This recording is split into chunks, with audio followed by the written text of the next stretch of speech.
birthday! No. Who's going to throw shade first?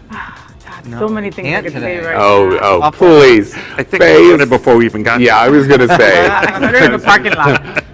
Faye's been sharpening her teeth all day long. Going, No candles for global warming. There we go. There we go. All right. Well, Jeff, it's been wonderful having you at Queer News. Right. Please go back. One less on the island. Yes, that's right. You have been voted off Survivor. And you are out. Well, we're going to have a fascinating interview tonight, or conversation rather, on reporting Cuba. News. Welcome to Queer News Tonight, the world's first and only LGBTQ plus daily evening news. It's time to queer up the news. It is 8 p.m. Wednesday, July 14th, Non-Binary Peoples Day, and we are literally out of the closet and into the headlines. So many of your important stories we are going to tell this evening on Queer News Tonight. This is the world's first live daily LGBTQ plus evening news show, literally out of the closet and into the headlines on Queer News Tonight with Al Ferguson. Thank you for joining Queer News Tonight. This is the world's first and only unedited live LGBTQ plus evening news show. Whatever happens, you will see it. Queer News Tonight is supported by viewers like you. We are part of the Happening Out television network, Hotspots Magazine, and We Meg Events. Hotspots is celebrating 35 years of the LGBTQ plus experience. Merged, we bring you the best of LGBTQ plus news, entertainment, and support of our LGBTQ plus community. This evening, we bring you the news of and a perspective representing the LGBTQ plus community from South Florida, America, and across our planet. I'm your anchor at Queer News Tonight, Al Ferguson, and let's start by welcoming anchor Faye What? She's a radio and television personality and has the popular blog and YouTube channel aiming to unite the L and the G together. She's a hostess and MC for many South Florida events, an animal advocate, and owner of Faye's Fur Family, and is the anchor of the travel news show Happening Out Travel and her own news show on Tuesday nights at 7:30. A very clever name called, The Faye What Show. Thank you for helping me with the name, Al. I appreciate it. Thank you, thank you. And hello, boys. Great to be with you all. So let's welcome anchor Glenn Weinzheimer. Glenn is the founder of the Smart Ride, the second largest AIDS bicycle ride in the country, and the only one of its size to give back 100% of its funds raised to AIDS service organization. He also owns Bona Italian restaurant, where they celebrate Give Back Mondays, where a portion of all sales go to a different charity every week. Hello, Glenn. Thank you, Faye. Let's welcome anchor Dr. Nick Metheny. He is an assistant professor at the University of Miami School of Nursing and Health Studies, as well as a registered nurse, holding a PhD from the University of Michigan. His research focuses on preventing domestic violence and its negative health implications in LGBTQ plus populations globally. Good evening, Nick. Hey, thanks for having me. Let's welcome anchor Jeff Oliverio. He's a founding member and treasurer of the Hollywood LGBTQ plus Council, a unique community civic organization dedicated to uniting the LGBTQ plus community in Greater Hollywood. He's also a private financial advisor and the current co-chair for the National LGBTQ plus Task Force 25th Anniversary Gala. Can I get a ticket? Good evening, Jeff. Open for sale coming up in October. Right. We'd love to have you. We are reporters for Queer News Tonight, and this evening we begin with the queer headlines. The LGBTQ plus community in South Florida and across America is diverse. Our community across the world is vast, and here are the bullet points of the queer news for today, Wednesday, July 14th. Let's queer up breaking Q news. LGBTQ plus Cuba is on the brink of disaster. Secret on-island interviews with Queer News Tonight. On Sunday, when the largest protest in Cuba in a generation broke out, the official channels of communication in Cuba went dark. No internet, no Facebook, and only official news from the government. I have been to Cuba many times, and starting in 2016, brought the largest group of American LGBTQ plus in history to the island. I have returned many times, and Happening Out television network brought 40 representatives to the first Havana Pride in 2019. But everything changed on Sunday, and Queer News Tonight has not been able to communicate with LGBTQ plus Cuba since. We reported yesterday that the partner of the publisher of LGBTQ plus Washington Blade newspaper was arrested on Sunday and has not been heard of since the arrest. In the last 12 hours, we have been able to finally communicate with 4 members of the LGBTQ plus community and an ally to the community. These interviews were in 3 different locations in Cuba, including Havana, Cienfuegos, and Santiago de Cuba. We are going to report these interviews done from Facebook Messenger. We are protecting the names of and these interviewers because they are now illegal in Cuba and dangerous for those on the island. Here is a collection of the interview responses. These were live conversations with me, and we're going to ask and report the question and then what their answer was. So the first question was, what is the current situation today, Wednesday, July 14th in Cuba? It is dangerous here. The policemen are ending up hitting people. There have been many shootings. We are afraid. I want to get out of here. We are reporting the partner of the Washington Blade was wrongfully arrested and has not been heard from since. Do you know anything about this? I do not know him, but I fear for safety for those arrested. The government is trying to silence all that is happening here and will do anything they can to do that. This next bit was an unsolicited comment. Please, you could help me get out of here. I can't stand it anymore. We've been days without any internet. There's no food. There's nothing here. Does the outside world know what is happening in Cuba? Are demonstrations still happening? Yes. They are going on every day and in all towns of Cuba. What do you think is going to happen? This is ugly. I think the government is going to fall because there are many of us and the people are in command. Activists, musicians, actors, and others are on the street. How is the gay community participating? It is quiet. They have not manifested. All the gay organizations, i.e. bars and shows, are owned by the government. And why do you think you haven't seen the gay community involvement? Because the government have not messed with anyone, and now that they are recognizing us a little more, they think it is better to be calm. Also in Cuba, there is a lot of homophobia, and the police are much more cruel with us than with women or men. What happened to the internet? Internet in Cuba went out on Sunday and has not returned. This is being done so we can't see the news, especially what is being said in America. The next question was, how are you communicating? I am connected now by a VPN through an official organization secretly. It would be very dangerous if I was found out. Some are secretly on Facebook trying to get news in Cuba and in America. The people do not have access to Facebook now. What is happening on the COVID-19 front? They, the government, say they are continuing to vaccinate, but in most provinces, they have not been able to get it. We are hearing that there are 7,000 to 10,000 new cases a day. And the next question was, are you receiving the Chinese vaccine? No, it's the Cubana vaccine. And we note to our viewers, there is no efficacy of the vaccine, and Cuba is not in COVAX, so no Moderna, Pfizer, or other international vaccines are going to be going to Cuba. We asked, are Cubans seeing the protests going on in Miami and other cities, other U.S. cities in support of the Cuban people on your public media or social media? We can't see them because we don't have internet. The government has restricted everything to us. It is dangerous to do what I am doing now using a secret access.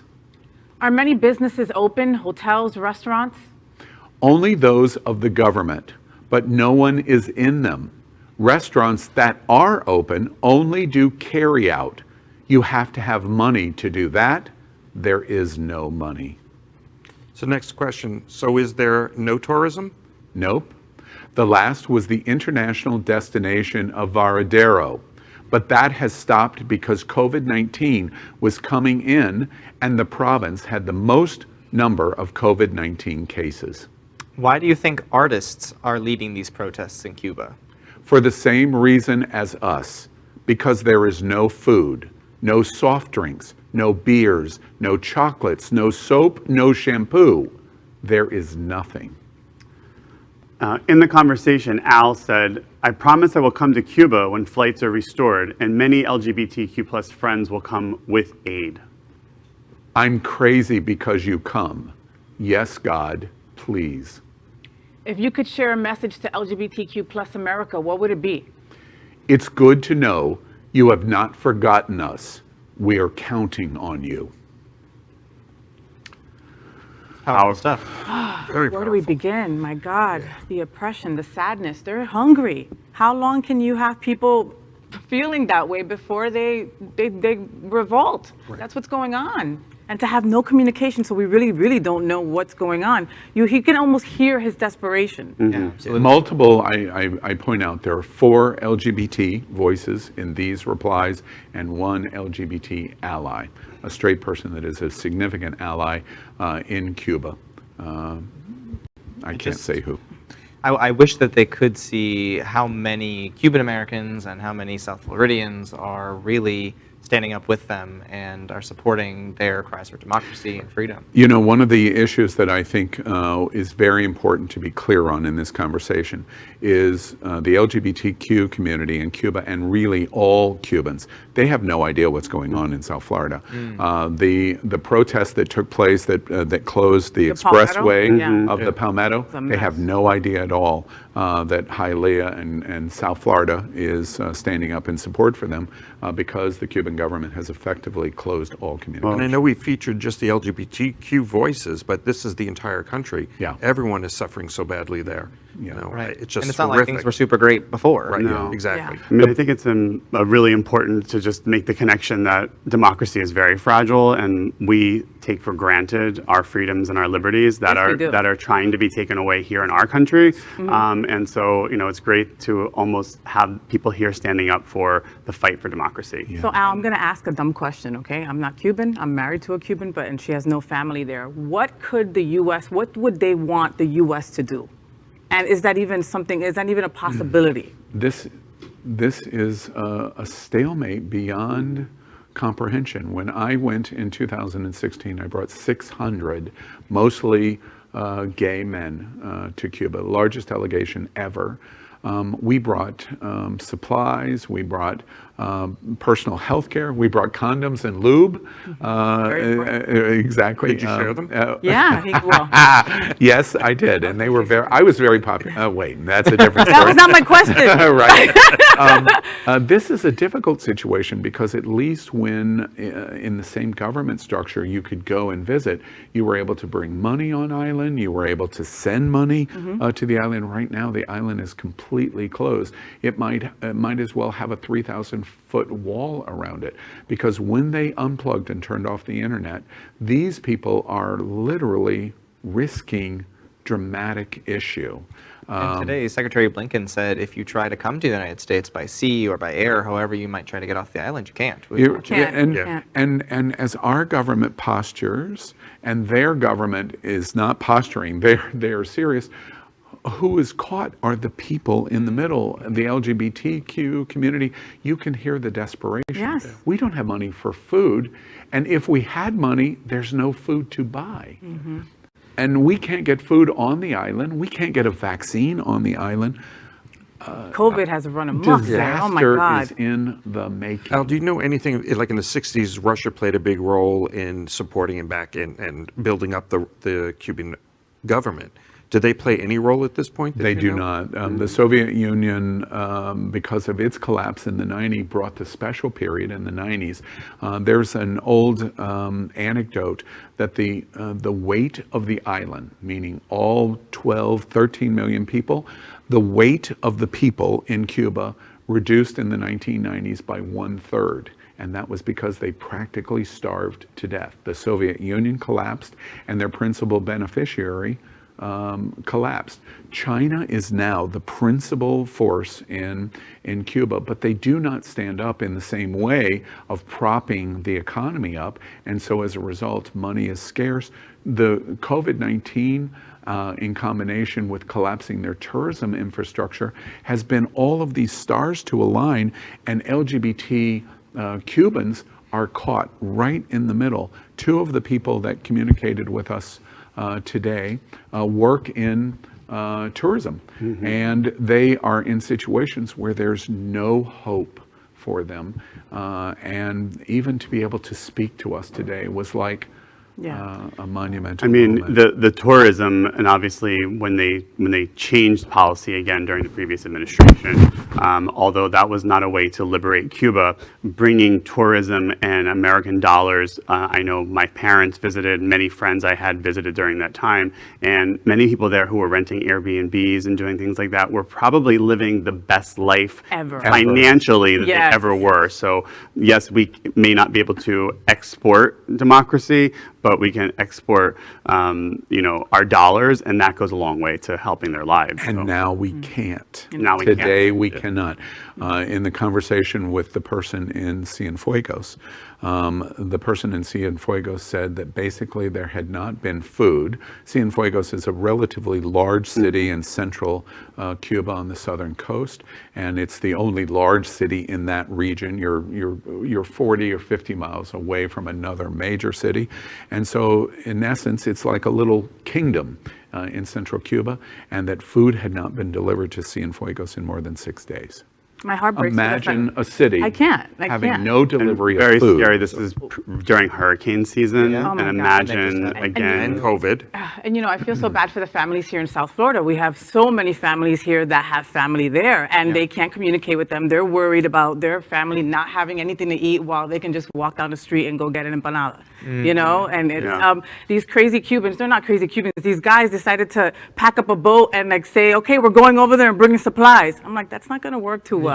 They were stopped by a Coast Guard because they had a gun in the boat. I mean, people are going to do crazier things. Yeah.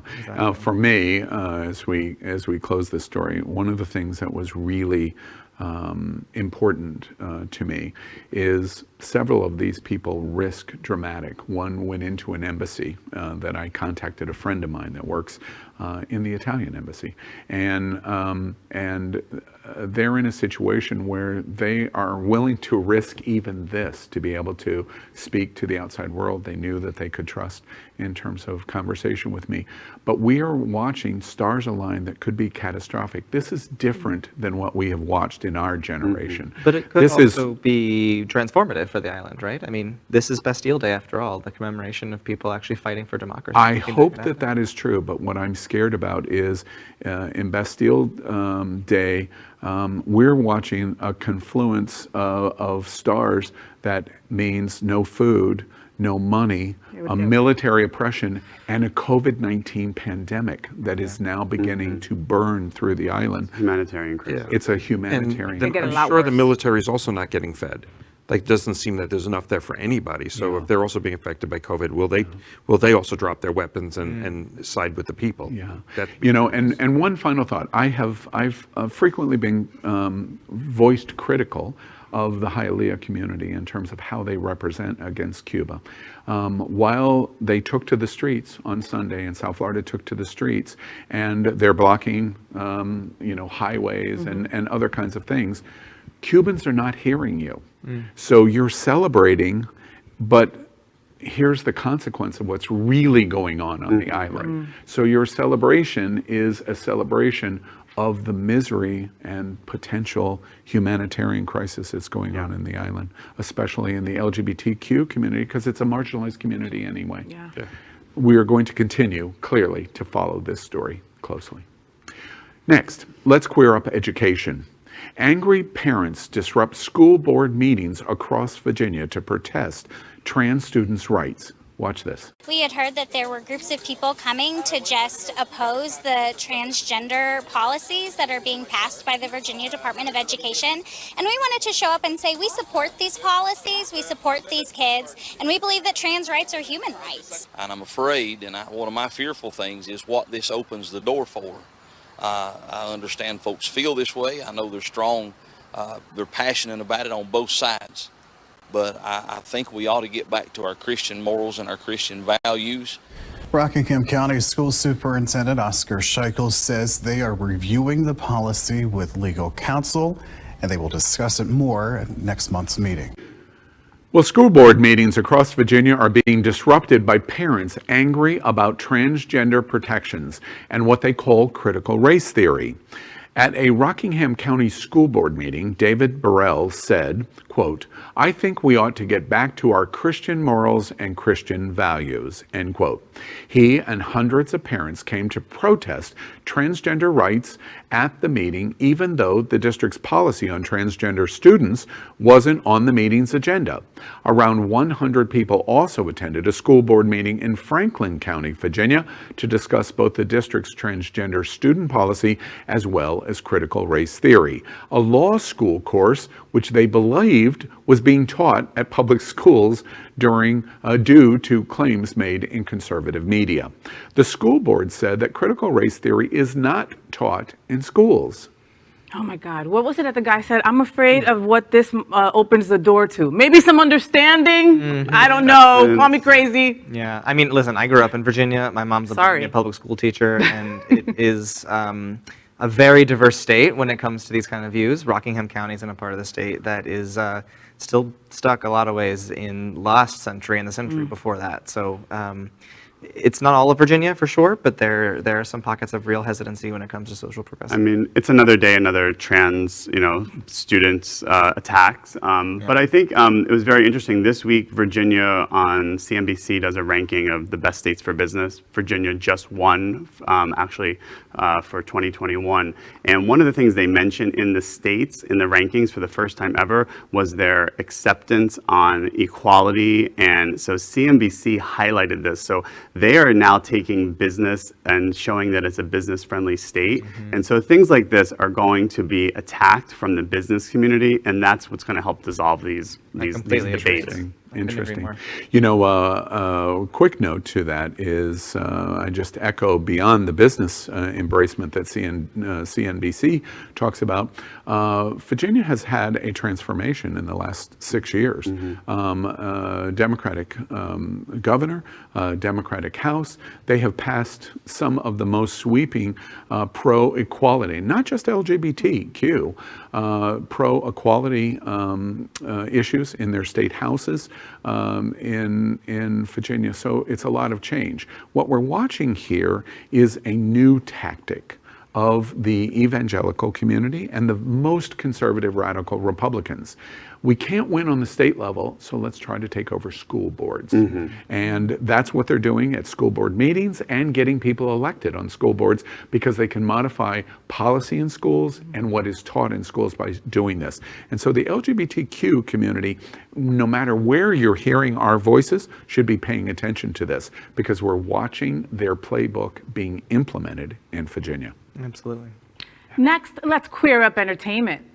Wow, these newly released FCC complaints about Modern Family are something else. If you haven't seen this, listen to this story. The sitcom Modern Family was a huge hit when it ran on ABC from 2009 to about 2020. In addition to providing some wholesome family moments and racking up tons of accolades in the process, it helped normalize same-sex relationships and open people's minds about what makes a family. But according to recently obtained complaints from the Federal Communications Commission, it was also a disgusting X-rated all-nude gay sex fest not suitable for young eyes that never should have been allowed to air on primetime television. Who would have thunk? Who would have thunk?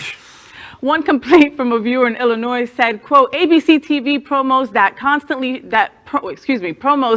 constantly shows X-rated, R-rated, sexually explicit commercials during primetime family programming. Gay men kissing, gay women kissing, men and women sex scenes, end quote. Wow. The horror. I wore my cam shirt today in solidarity. If only Modern Family was that exciting. Yeah, exactly. Yeah. I mean, I don't know if I would call the interactions between Cam and Mitch. Mitch. that scandalous. Yeah. Yes, they pecked on Or that interesting. Yeah. I thought maybe they were watching Queer as Folk or something, right? Because I was like, what? It's like, Yes, Cam kind of going to commercials? 9-inch night. Remember, Exactly. Queer as Yeah. Folk? Remember? and what kind of commercials that I missed? Yeah, wow. Like, Maybe a Subaru commercial with a dog in it. Maybe. That's about it, with a dog in it. no, you're right. That's probably what it is. I mean, I think someone remember. sitting home in Illinois who is commenting to the FCC is really not somebody we should highlight anyways. Yeah. I mean, really. You know what's come on. interesting about this is there are thousands of comments that are like this. And when I read this story, and today it's the first time I read this story because we're doing it in Queer News. One of the things that shocked me is all of the time, I was a big fan of Modern Family in the early years. I got a little tired of it. But at the end of the day, it never even dawned on me of all of the people that would be complaining behind the scenes about Modern Family. Every one of those, right? There's 2 or 3 Yes. people. I know for people in my life who were anti-LGBT at the beginning, Mitch and Cam and other people on that show really opened the door to showing them like how normal How gay normal people we can are, be, right? Right, with And- normal That's problems and normal jobs and everything you know, else. And kudos to ABC for not giving a crap about all these people And complaining. you know who else kudos to? It's absolutely proof of the fight of our top media advocacy organization in America. Thank you, GLAAD. You don't get enough compliments in terms of continuing to keep our visibility in front of the American public and American media to ensure that silliness like this is put down. But I wish they just quickly, they would have highlighted the positives and what was the number of positives to negatives. Oh, yeah. Because I really believe there were so many more people, like you were saying, Nick, that whose parents were just seem more normalized by being able to watch this as not outrageous. Yes. And can we remember that the gayest character in Modern Family turns out to be pretty straight in real life? Exactly. Just wonderful. All right. Ready? Now Yes. come on. I'm ready. Now right. we queer up entertainment. MJ Rodriguez and Pose score historic 2021 Emmy nominations. The story about this, the Television Academy finally said tens across the board on Tuesday when it announced the nominees for the 73rd Annual Emmy Awards. Several LGBTQ actors and series made history, including Michaela J., aka MJ Rodriguez, who was nominated for Outstanding Lead Actress in a Drama Series for her portrayal of Blanca on FX's Pose. She's the first openly transgender actress to ever be up for an Emmy in that category. In addition to Pose, the Television Academy also showed love for Saturday Night Live featured player Bowen Yang, who's hysterical, who scored his first nomination for Outstanding Supporting Actor in a Comedy Series. RuPaul's Drag Race received 11 nominations, including Outstanding Reality Competition Series, with RuPaul getting another nod for Outstanding Host. Netflix Queer Eye received 6 nominations, and Randy Rainbow scored 1 for Outstanding Short Form Variety Series. Yay. Randy Rainbow, he really made us laugh through a lot of the Trump era. Yes. He really did. did. Those were some of the And best I believe this was a parodies. record for RuPaul, the most nominations ever for. Who? Yes. So, I mean, again, going back to the previous story, this is just, breaking the barriers. The barriers are broken. Yes.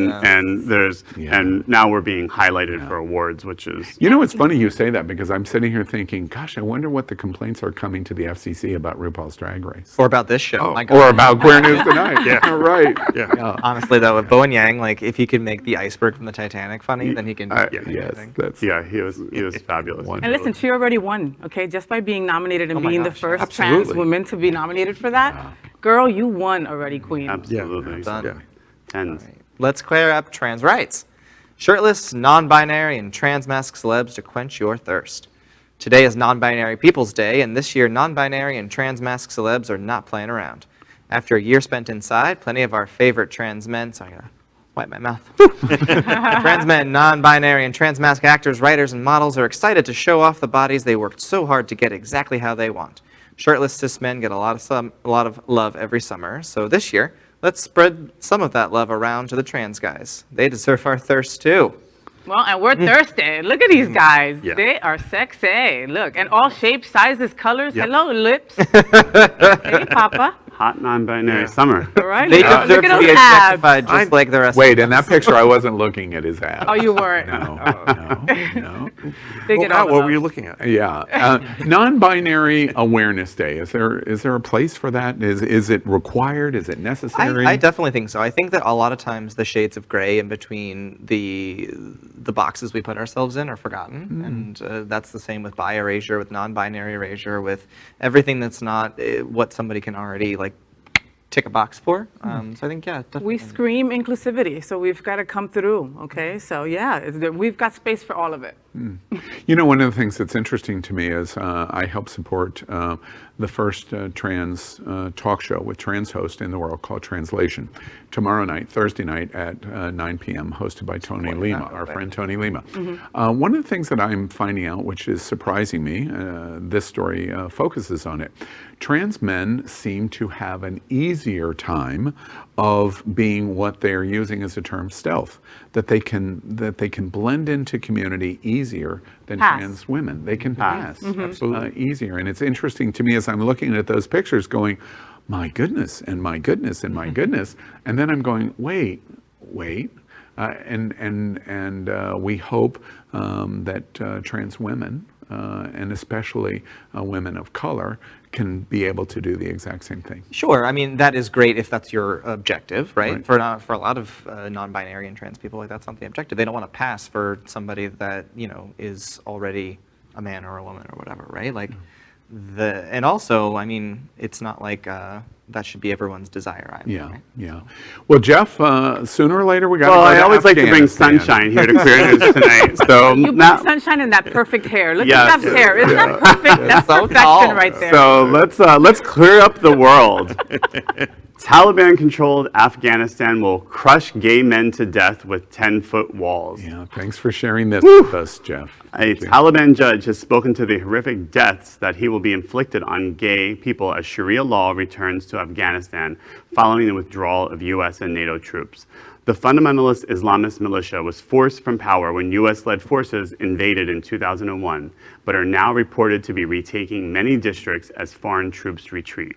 The Taliban claim they have already taken over 80% of the country, which this is likely an exaggeration. The BBC Afghan service estimates that around a third of Afghanistan is under Taliban control, with strict Sharia law punishments reimposed throughout these areas. Well, Scary times, like we were Yeah. talking about before. We forget about how our liberties are so important here, and we How should be valuable they are. grateful. And how much responsibility we should take for that, because we came in and told everyone to be fine, it's safe to come out from the closet, and then we go ahead and pull out, rightly or wrongly after 20 years of war, and now what did they think was going to happen? Obviously there's a void that's been filled, and they have the infrastructure to step in and do what they want. Yeah.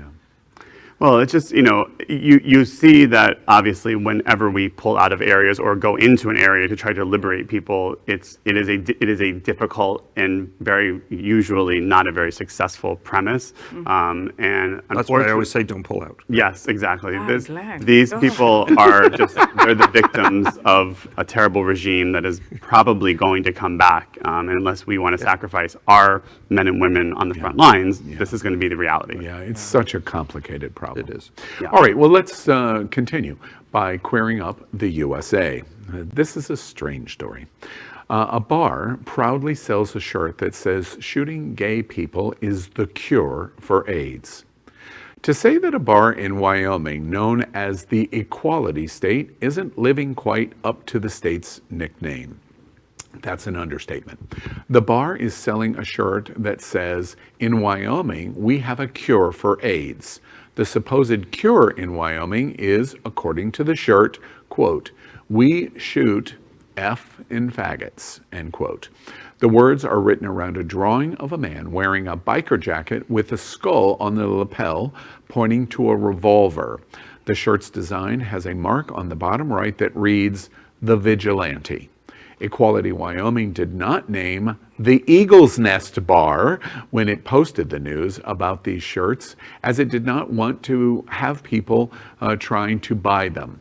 But we at Queer News Tonight would be very, very upset if viewers left lots of negative reviews on Google or with the Wyoming Liquor Division by emailing wld.customerservice@wyoming.gov for the Eagle's Nest Bar in Cheyenne, Wyoming. We would be very disappointed. Please don't do that. Seriously, Don't do that. Don't do it at all. I have my team of 12 millennials that follow me everywhere I go that have nothing else to do but do this. So I have them sending a bunch of emails right now. good. I also went on Yelp to leave a comment, but they closed it off because of so many people putting Were you bad doing like a reviews. comment against this, or were you just leaving a 1-star review? Because that's the sneakier thing. I like that. Yeah? I like your style. I like Say your the service style, was Nick. bad, the fries are terrible. Wait, wait. Phobia is awful. Wait, did you just tell Faye, do it the shadiest possible way you can do? Is that like what a gay you boy just would. said? Yes. That's such a gay response. find, We're going to find a shady way to They do want to it. kill us. They want to Hello? They got a loaded revolver. Maybe we should find other businesses in the area and go on their page and tell them that they should ask the bar next door to stop selling these shirts. Yeah, yeah, it's good. All right. So that's our queer headlines for today. Let's catch up on the LGBTQ plus news surrounding COVID-19 with our special segment called Quarantine Quickies. Queer News Tonight has been LGBTQ+ America's most important news source on the pandemic, as we have reported on coronavirus on every news broadcast since January 6, 2020. Tonight, we report the devastating effect coronavirus has had on the American and worldwide LGBTQ+ community in total cases and deaths. But we also provide hope of a new light at the end of this long tunnel. First, we report that as of tonight, more than 2,436,000 LGBTQ+ Americans have contracted COVID-19. We have watched the greatest single-year LGBTQ plus health crisis of our lifetimes. More than 43,000 LGBTQ plus Americans have died from coronavirus. But the news is improving because as of today, more than 334 million vaccination doses have been administered in the U.S. And that's our COVID-19 news for tonight. Next, we report that Happening Out Television Network is passionate about our support for the LGBTQ+ community. An example is Sunshine Cathedral, the world's largest queer church here in Fort Lauderdale. We are broadcasting from our permanent set here at Sunshine in supporting that partnership. The network broadcasts the largest LGBTQ plus religious broadcast in the world, with more than 30,000 watching every Sunday at 10:30 a.m. Eastern, and it's totally live. We encourage you to tune in. Our campaign of sponsorship proudly supports Sunshine Cathedral, is my queer church. Watch this.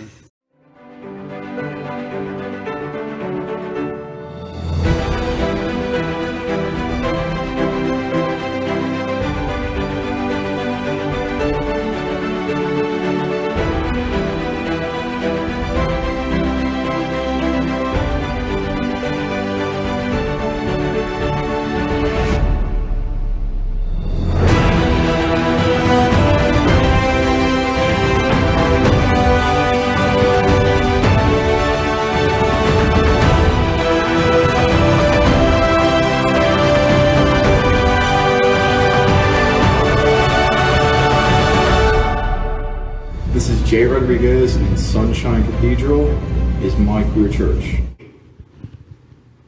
Finally, we thank Queer News Tonight's hotel sponsor, Best Western I-95 Fort Lauderdale. This is the closest and best choice to the famous Wilton Drive, and our hosts and guests stay at this LGBTQ+ allied partner. We encourage you to stay here when visiting South Florida. So that's today's news for the LGBTQ plus community on the world's first and only daily LGBTQ plus evening news show. Is our community important to you? Then help us by liking and subscribing. Ring the bell for updates. Share the news with your friends and family. Post this broadcast in the many groups of which you're a member. Tonight's stories about our community deserve the attention of your friends and family. Queer News Tonight is the only live LGBTQ plus digital television news in the world that is out of the closet and into the headlines. We need your support. If our community is to grow, we must tell our stories and bring them to the attention of the broader world. This is the only place in the world that tells these LGBTQ plus stories in motion and sound. That is the passion of the Happening Out Television Network and Queer News Tonight. I'm your anchor, Al Ferguson, and on behalf of these LGBTQ plus reporters, the anchors of Queer News Tonight, including Faye Watt, Glenn Weinsheimer, Dr. Nick Matheny. You were so close. I was so close. I called him Muffin, yeah. Oh, I like that. Matheny and Jeff Oliverio. We will see you daily at 8 p.m. Good night. Good night. Good night.